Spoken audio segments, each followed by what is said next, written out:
The US setting another test for NATO members, the Defense Secretary announcing a 6-month review for American deployment in Europe. Pete Hegseth addressing counterparts at a meeting in Brussels as he pushes ahead with a sustained reduction in the US military presence in Europe, but stressing also that Europe must do more for its own security or face a cut in US payment of dues. Commenting on the latest MOU with Iran, Pete Hegseth promising a restart of military action and a reimposition of a naval blockade if Tehran does not uphold its end of the deal. The defense chief also slamming lack of support for Washington from its European allies during the US attack on Iran. It was shameful. These allies, they put America's sons and daughters, our sons and daughters, at risk by denying them the predictable access, basing, and overflight that never should have been in question at all. William Denselow reported with CNN live from Brussels.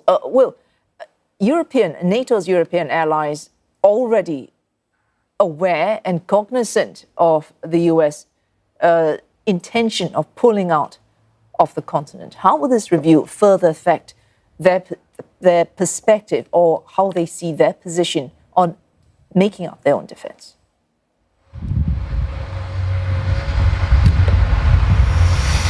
Well, there were some rather strong comments, as we've heard in the past, here at NATO headquarters from the US Secretary of War, Pete Hegseth. In the past, he said that Uncle Sam would no longer be Uncle Sucker, in that reference to the US essentially having to do more than other allies when it comes to this collective security. So that theme, that messaging has very much continued despite what NATO Secretary General Mark Rutte says has been a stark increase in defence spending from Canada and European allies.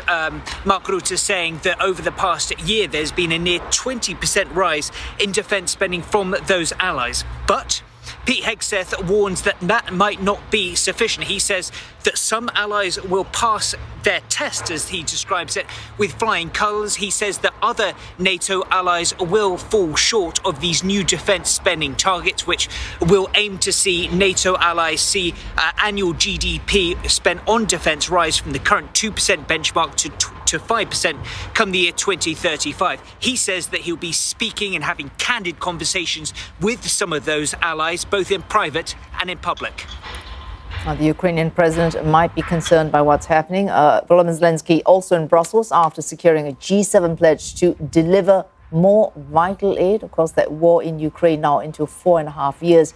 What can Mr. Zelensky expect?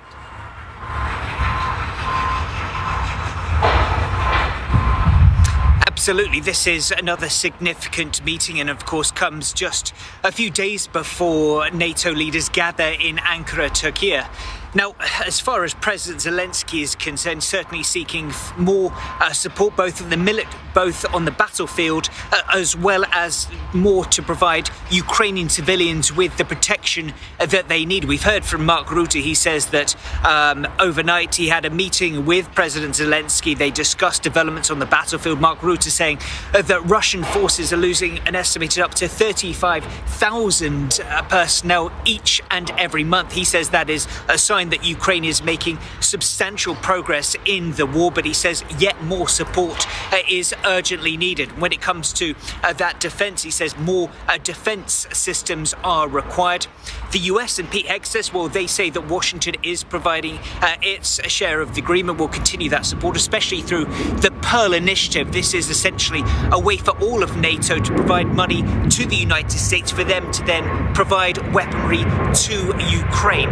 There's also been reports that we could see a huge tranche of funding for Ukraine decided on at that meeting in Ankara in just over a week's time. Thanks. William Denselow for CNA there in Brussels.